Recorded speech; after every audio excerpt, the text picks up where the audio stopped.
Hey everyone, so I kind of had an idea of when this tuning preview article was going to be out. Like I thought it was today, but I was in the middle of editing a pre-Renegades DPS preview video, and then this came out. So some of the stuff I'm going to say, I guess in tomorrow's video, because that video is going to come out tomorrow, will be outdated. But we'll do some in-flight calculations while I'm reading this article.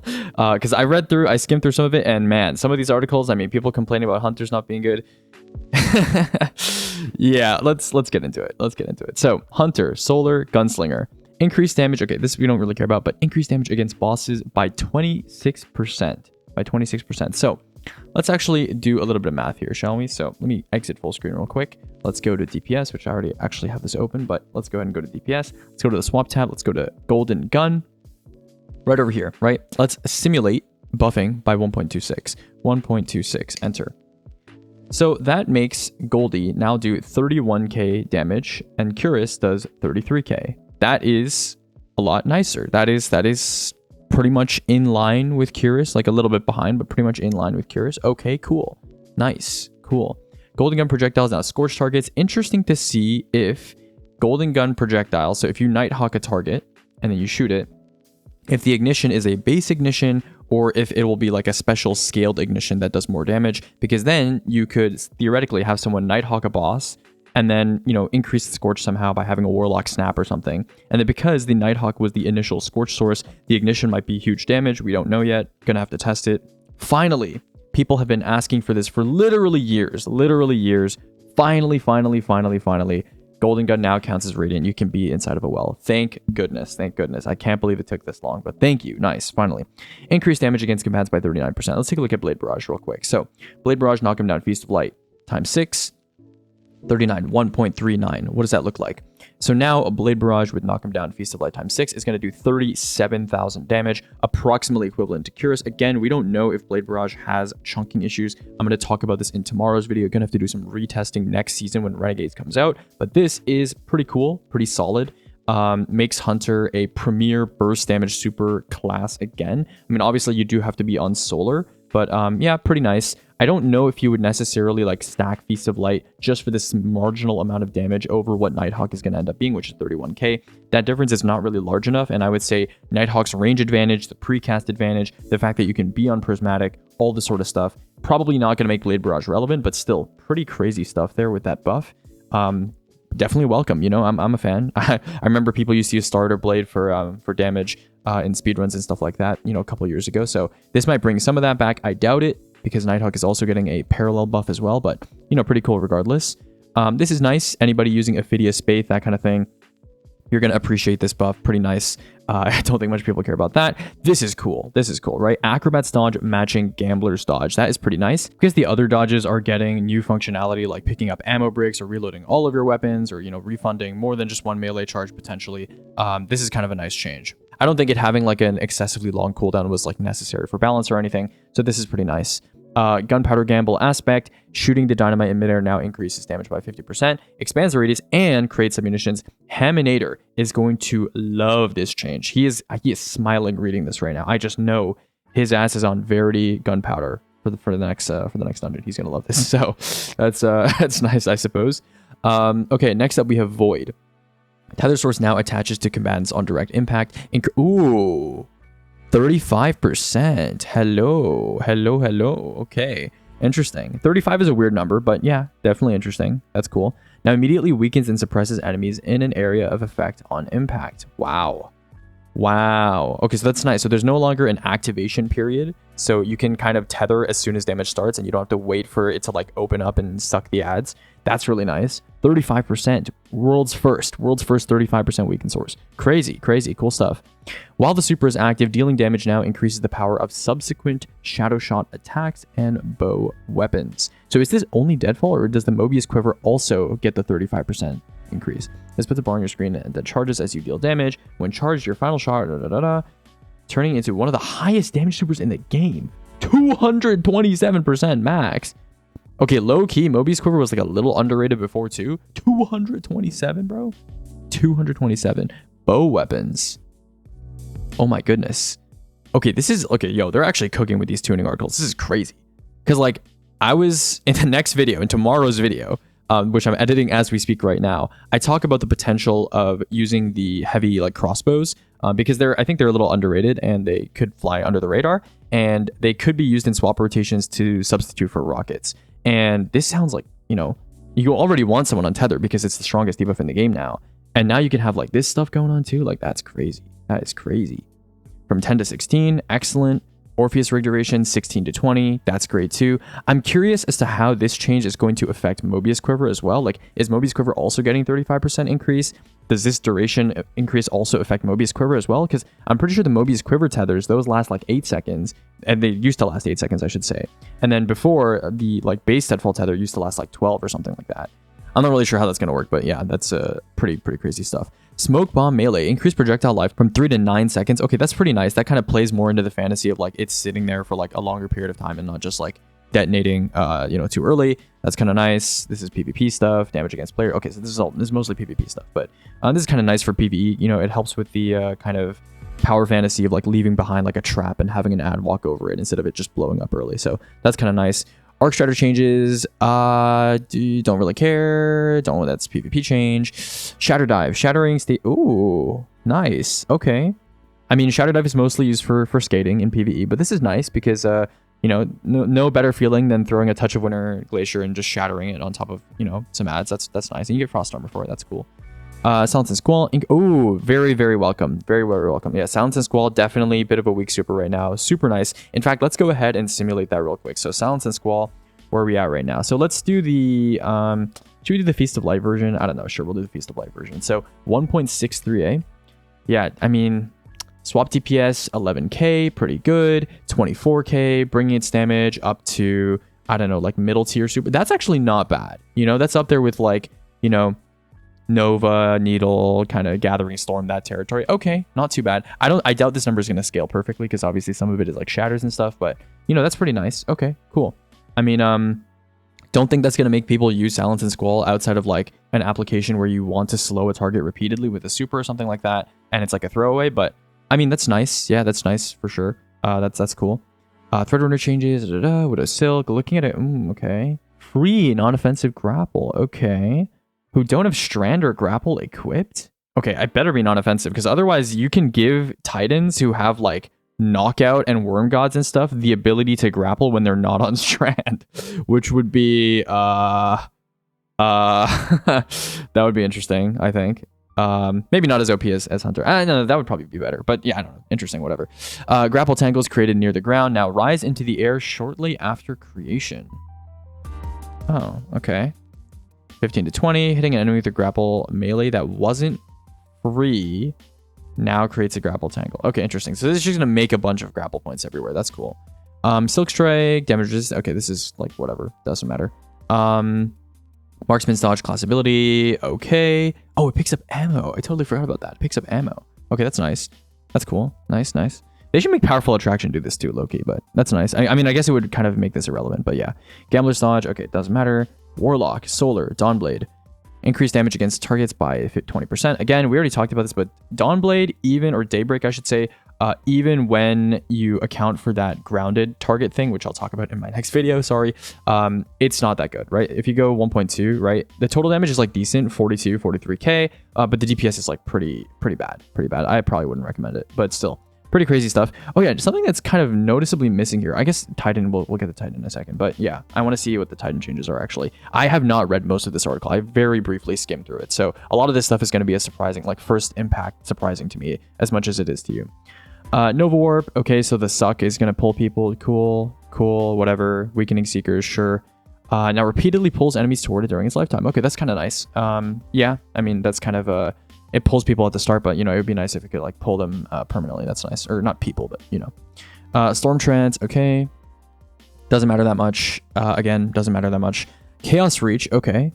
This could make Chaos Reach a decent total damage super. Let's go ahead and look at Chaos Reach right now. So Geomax Stabilizers right over here. We increase it by 1.2, 20%.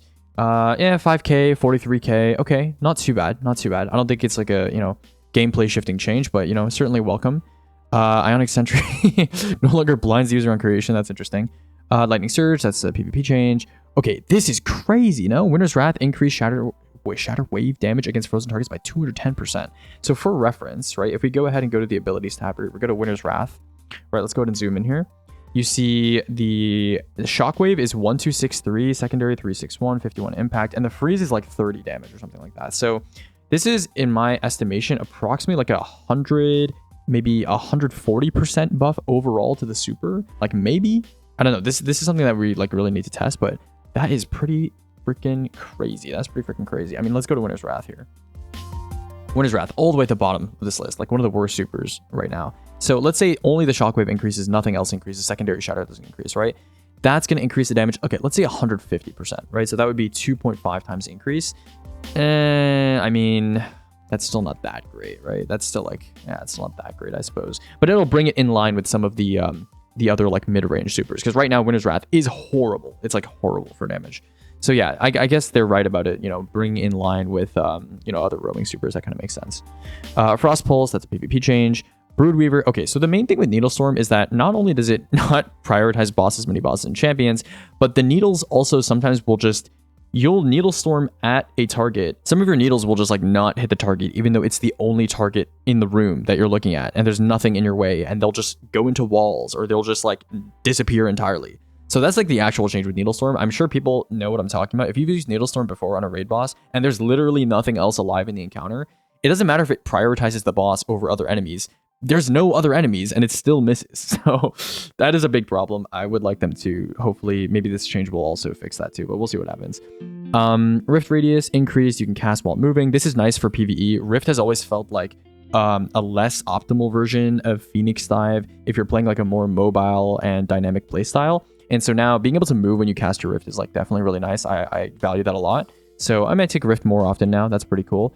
This could be good for, you know, some grenade strategies, grenade DPS strategies. That's pretty nice. Yeah, pretty straightforward. Titan, Solar Sunbreaker, Hammer Throw Melee. Hammer Throw Melee. Are we talking about just like, oh my god. Wait, is this the return of Hammer Cannon? Do you guys remember that? There was a strat back in like year 4 where like you would have 2 Hammer Titans or 3 Hammer Titans, and one of them would just throw their hammer at the floor so that the other Titan could like pick it up. And then the other Titan would just like throw hammers like at range, like a hammer cannon. So like this could, I mean, it's additive, but like that could be funny. I don't know. I'm definitely going to test that next season. That's pretty funny. Could actually make Hammer Titan like usable for range damage. Probably not, but that's still pretty funny. Okay, Sentinel Shield. Okay, so you get like old Luna effect, reloads all weapons every 2.5 seconds. I mean, so you get like old Luna effect every 2.5 seconds. That's actually kind of interesting. I mean, this is going to be kind of awkward because every 2.5 seconds, unless there's some sort of maybe like visual indicator that tells, yeah, isn't a full reason. Yeah, you can see that here. I mean, it's kind of interesting. I guess like weapons that have double perks, like for example, cluster plus damage perk rockets, or like, you know, slugs that have 2 perks or something like that, could be potentially interesting here as long as you do like enough of a rotation that you burn out this timer, like they're saying. So yeah, that could be potentially interesting. Ooh. Yeah. I'm not gonna say anything right now, but this is a very intentional change. I'm not gonna say anything, but in a couple days, you will understand why this is a significant change. Damage bonus while behind shield reduced from 40 to 25%. Okay, yeah, that makes sense. I mean, I guess you don't want to have 40% plus all these other benefits at the same time. Yeah, I mean, certainly this nerf kind of hurt. I mean, it is like a partial nerf, I guess. Like this nerf kind of hurts because Sentinel Shield's, you know, claim to fame was that it was like the highest damage buff in the game at 40%. But it's not that big of a deal because you can have an Assembler Warlock give everyone 35%, and then you're only losing like 5% compared to before. And then everybody else can just focus on raw damage. I still don't know necessarily if this is going to be worth it or not, but it depends. We'll see. There's some stuff. We'll see. Okay. Striker Titan, this, we don't have numbers, so I don't know how much this is going to change, but if you want to see here, for example, Fists of Havoc, do we even have it on? Yeah, it's not good. So I don't expect this to change anything, but we'll see. When used during super increase, okay, good. Low key, Howl of the Storm, I was going to be pretty surprised if it didn't catch a nerf, because low key, like, this thing is nuking, and I know people remembered it at the start of the season and kind of forgot about it as the season progressed. But yeah, like, I think a lot of casual players are very enthralled by Howl of the Storm outside of the super right now, but low-key Howl of the Storm outside of the super, it's one of those builds where people think it's good because it's like high APM, but when you actually play it, like in terms of its raw damage output compared to other melee builds on Titan like Consecration, it's just worse. But when it comes to like actual DPS during your super, the Halvestorm in the super is crazy strong. It's crazy strong. We're going to talk about that in tomorrow's video, but this is a deserved nerf. Yeah, 100% deserved nerf. Okay. Strand, Berserker, this PvP only change. Okay, so it's PvP change. Cool. Void no longer suppress the user. Rip bubble skating multiple times. That's kind of funny though. Gonna have to test that again. Spike grenade. Okay, that's nice. This used to only stick to the floor and walls and stuff. That's cool. Void fragments. Thank you. Nice. Good. It doesn't matter too much. These aren't really fragments that people use too much, I suppose. From all other. Okay, yeah. Persistence and starvation are definitely like two of the strongest. So that totally makes sense. Invisibility. That's nice. PvP change. Lightning grenade now. Okay, nice. We'll make that easier to test. Thank you. Nice. Flashbang grenade. Now it's also nice. If you see my flashbang grenade testing footage, I blind myself 4 times in a row. So that's nice. Gonna have to do some testing there again too. Threadlings that lose their target before impact will land and look for another target instead of explode. That is nice as well. That is nice as well. Very nice. So if they do like a little jump and then the target's already dead, they'll just keep swimming, I suppose. That's nice. That's great. Okay, some crazy changes here, by the way. Some crazy changes. Wow. So, as a brief summary, Nighthawk now competes with Cuirass. W change. Blade Barrage, this change probably is not going to beat out Nighthawk in terms of preference for endgame players, whether it's speedrunning, optimized scenarios, whatever. I think Nighthawk is still going to be in the lead there, but definitely a welcome change. Acrobat's Dodge, now same cooldown as Gambler's Dodge. Pretty cool stuff, right? Much shorter cooldown. Gunpowder, low-key Gunpowder does a lot of damage. This shooting midair thing with the 50%, that's pretty cool. If you like using it for ad clear, you're going to love this, so that's great. What else we got? We got the tether increase to 35%, much longer duration. We're going to have to see how it plays out with Mobius Quiver. If Mobius Quiver also has that range increase, and then you can combine being like a damage super plus doing actual damage with bow weapons and stuff, like pretty crazy stuff, pretty cool stuff. What else do we have? Cool little Silence and Squall buff. We got some Warlock stuff, a little bit of a Chaos Reach buff, Daybreak buff. Winter's Wrath buff to bring it in line with other roaming supers, not going to be too crazy. Needlestorm tracking buff, that's cool. Rift changes, size increase, you can move while you're casting. Emprift, energy changes, that's nice. Hammer Cannon potentially. This could be interesting next season. We'll see more in a couple days as to why I think this change could be interesting, but certainly an interesting change for sure. Old Luna-esque kind of thing. Really a pure support kind of super for Titan. I would have liked to see a bubble buff, to be honest, because bubble is still going to be completely neglected after this, but certainly an interesting change for sure. And Howl nerf, yeah, that's pretty much it. The rest of these are just kind of quality of life changes. Really exciting article. One of the most exciting, these 3 tuning articles, they cooked, bro. They cooked. Honestly, a lot of feedback that was listened to. I would have liked to see some more like secondary side character supers and abilities get some love here, but they definitely did a good job of. So let me describe it to you like this, right? So you have the meta, right? You have the stuff that's almost meta if it was buffed a little bit, and then you have everything else, right? So they kind of did this with this article, right? But they didn't do a lot of this. So, I mean, they did some, right? Like the Winter's Wrath changes and stuff like that. But the Winter's Wrath changes really just, they did this. They did this, right? So, yeah, I'm still, regardless, it's a good article. It's cool changes. I'm sure you guys are going to love it. We're going to do lots of retesting next season because of these changes. But honestly, not too bad. Not going to be nearly as bad as Edge of Fate where I retested everything. It's going to be like maybe 50 tests or something. Not too bad. So, yeah. I really enjoyed this article. I hope you guys are hyped. I know the hunters are not complaining anymore. So yeah, lots of stuff to look forward to for all the classes really. But yeah, you guys have yourself a good rest of your day, and tomorrow there's going to be a big chonker of a video coming out. So yeah, and then it's going to be Renegade stuff. So see you guys for now.